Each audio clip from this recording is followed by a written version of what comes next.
اور آپ یہ بھی دیکھ رہے تھے کہ اسرائیل کے اندر اس پر کیا ریئیکشن ہے، سوشل میڈیا پر بھی جو ہے بہت ہی عجیب و غریب باتیں چل رہی ہیں۔ یہ تھوڑا سا یہ جو جبالیہ میں ہوا ہے نا، اس پر جو وہاں کے جو میڈیکل سٹاف ہے ان کا کہنا ہے کہ انہوں نے کبھی اس طرح کے زخم دیکھے ہی نہیں ہیں۔ کہ ہم نے لوگوں کو تو جلتے ہوئے دیکھا ہے، ہم نے یہ نہیں دیکھا کہ لوگوں کی ہڈیاں بھی جل کے راکھ ہو جائیں۔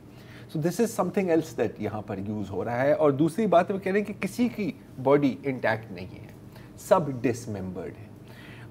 یہاں پر بیسکلی میرا خیال ہے کہ امریکن اپنی بامز کی ٹیسٹنگ بھی کر رہے ہیں کہ آگے جا کے بیچنا ہو یا کہیں اور استعمال کرنا ہو تو یہ کیسے ہوتی ہیں۔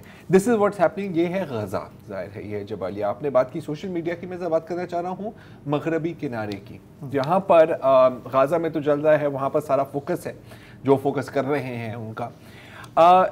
مغربی کنارے میں بھی ایکسپلشنز جاری ہیں۔ جو اسرائیلی سیٹلرز ہیں 100-150 سے زائد اب فلسطینیوں کو قتل کر دیا ہے، اور وہاں پر صرف ان 3 ہفتوں کے دوران اور ابھی channel 4 by the way western media میں صرف چینل 4 نے اس پر رپورٹنگ کی ہے، آئی تھنک یو کے کا چینل ہے شاید، اور انہوں نے کہا ہے کہ جی یہ جو زیادہ تر جو سیٹلرز وہاں پر ہیں جو یہ ایسا کر رہے ہیں وہ امریکہ سے آئے ہیں، رائٹ، وہاں پر اپنے گھر چھوڑ کر یہاں پر کسی اور کے گھر چھیننے کے لیے۔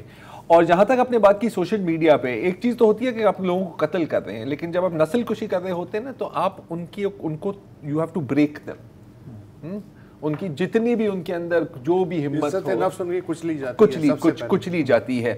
تو ایک میں آپ کو ویڈیو دکھانا چاہ رہا ہوں، ہے تو بہت مشکل ہے دیکھنا لیکن دیکھنا بھی لازمی ہے، کہ وہاں پر اسرائیلی سولجرز فلسطینی قیدیوں کے ساتھ کس طرح کا سلوک کر رہے ہیں۔ ان کو ایک ڈھیر پہ پھینکا جا رہا ہے جہاں پہ یا تو بے ہوش یا تو پھر شاید مردہ فلسطینی ہے،